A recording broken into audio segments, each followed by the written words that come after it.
Nous sommes au thème de non-cours. C'est la 5e fiche et la dernière. Elle porte sur les projets et leur faisabilité et nous allons terminer par l'exemple du payback.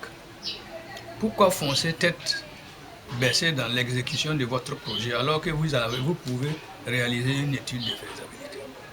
En effet, cette dernière étape constitue une précieuse alliée pour vérifier en amont si votre projet se révélera réalisable et rentable ou s'il mérite d'être amorcé. Cependant, l'étude de faisabilité effraie encore de nombreux chefs de projet, freinés par son apparente complexité. Apparente, oui, car dans les faits, méthode et rigueur suffisent à se plier à l'exercice sans trop de difficultés. Alors, comment réaliser une étude de projet facilement? Ce support vous dévoile la méthode pas à pas en 6 étapes. Alors, qu'est-ce qu'une étude de faisabilité? Pour qu'il fasse autant de tumulte et effraie tant. Réalisée durant la phase d'avant-propos, une étude de faisabilité se définit comme une démarche visant à contrôler si le projet est rentable, réalisable ou non, au travers de l'analyse de différents facteurs, les facteurs économiques et financiers. Examiner en amont les moyens qui seront déployés et les gains envisageables. Vous déterminez ainsi si le projet sera rentable ou pas. Vous l'aurez compris, l'examen de cette composante est indispensable. Les facteurs technologiques. Quelles technologies sont les moyens opérationnels à votre disposition? Disposez-vous de toutes les compétences nécessaires en interne ou faudra-t-il recruter? Les organisations et processus généraux sont-ils adaptés? Les facteurs juridiques. Vérifiez si vous serez confronté à des réglementations particulières sur la protection des données, par exemple, les réglementations en matière de la fabrication ou de la construction, etc. Dans la fiche 4, nous avons vu que il y a un particulier qui voulait mettre en valeur sa villa. Effectivement, là, les facteurs juridiques de ce dernier, il faut que vous veillez à savoir si est-ce que il a un titre foncier, un ACD, a-t-il fait une demande pour être en règle. Les facteurs commerciaux. Identifier les opportunités du marché, les évolutions à venir, les clients et cibles potentielles. Cette démarche n'est pas sans rappeler celle de l'étude de marché. Alors donc, l'exemple de faisabilité économique d'un projet à valeur actuelle nette, rentable et réalisable. La valeur actuelle nette est un indicateur financier qui mesure la valeur créée par un investissement et constitue le critère déterminant pour choisir un projet. Pour valider un choix d'investissement, les flux nets de trésorerie générés par le projet doivent être actualisés à un taux. Formule VAN et la valeur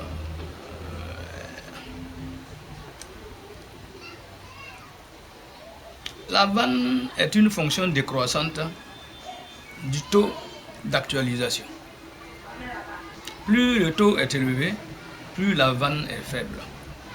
Exemple, la société N envisage de réaliser un investissement dont le coût est estimé à 250 000 euros. Les flux de trésorerie annuels nets prévus sont de 80 000 euros pendant 4 ans. En absence d'actualisation, le projet génère une valeur nette de 250 000 plus 4 fois 80 000, ce qui nous donne 70 000 euros. Calculons la rentabilité du même projet avec un taux d'actualisation de 10%. Alors 250 000 francs plus 280, entre parenthèses 1 plus 10%, bon, jusqu'à, bon, écoutez, ça nous donne 36 000 euros. La vanne est positive, donc le projet est rentable. Formule vanne pour les flux de trésorerie différents. Valeur nette est égale à moins C plus R année 1 fois, entre parenthèses 1 plus I, entre parenthèses moins 1 plus R année 2 fois 1 plus I moins 2 plus jusqu'à Rn fois N fois, entre parenthèses 1 plus I moins N plus Vx, entre parenthèses 1 plus I moins N. La formule de la valeur actuelle nette intègre plusieurs éléments. C, le capital investi. R, les recettes nettes prévues pour l'exploitation. I, le taux d'actualisation et de votre flux de trésorerie. V, la valeur résiduelle de votre investissement.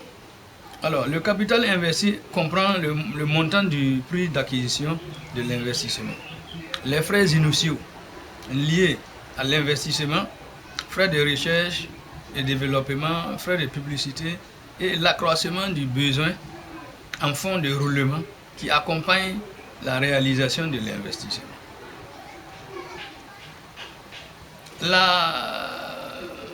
La mévente de matériel déclassé suite à l'investissement peut être déduite de ce montant.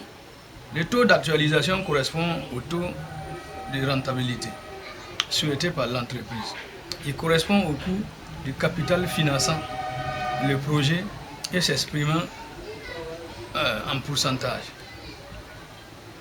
La valeur résiduelle de l'investissement correspond à la recette additionnelle qui s'ajoute à la recette d'exploitation de la dernière année du projet. Elle est égale à la valeur vénale de l'investissement en fin de projet et le besoin en fonds de roulement d'exploitation récupéré en fin de projet. Alors, les recettes nettes d'exploitation prévues correspondent à la CAF d'exploitation. CAF d'exploitation est égale à EBE moins impôt sur les sociétés sur le résultat d'exploitation. Nous allons terminer par le cas du payback de la trésorerie prévisionnelle. En finance, le payback ou délai de récupération représente le temps indispensable pour que les flux de trésorerie prévisionnelle dégagés par un investissement rentabilisent le coût d'investissement d'origine. À titre d'exemple, si un projet demande un investissement de 100 et dégage un flux de trésorerie annuel de 20, alors son délai d'exécution, de récupération est de 5 ans. Cet indicateur est cependant imparfait. Il ne permet pas, par exemple, d'appréhender les problèmes ultérieurs. Coût de remise en état de site, de retraitement, de centrale, etc. Alors nous avons fini au titre de ce truc. Bon, le TD1 que nous allons terminer, nous demandons ici estimation d'une faisabilité financière d'une gamme d'aliments. Alors, imaginons que nous souhaitons réaliser un projet consistant à élargir votre gamme d'aliments pour chiens. Vous allez alors créer une série intitulée gamme gourmande. Alors, ici, pour l'élargissement de la gamme, nous proposons ici l'achat de sémoules en protéines végétales, 300 000 francs. Achat de sémoules en protéines animales, 350 000. Achat des sémoules en lipides glucides, 250 000. Achat des sémoules en glucose végétal, 225 000. Donc nous trouvons ici la somme de 1 125 000 francs. Le projet Gamme Gourmand demande un investissement de 1 125 000 et va dégager un flux de trésorerie annuel de 225 000 francs. Et son délai de récupération sera de 5 ans. Alors, au thème alors de non-cours, alors, nous allons passer maintenant très prochainement au TD que vous allez corriger vous-même.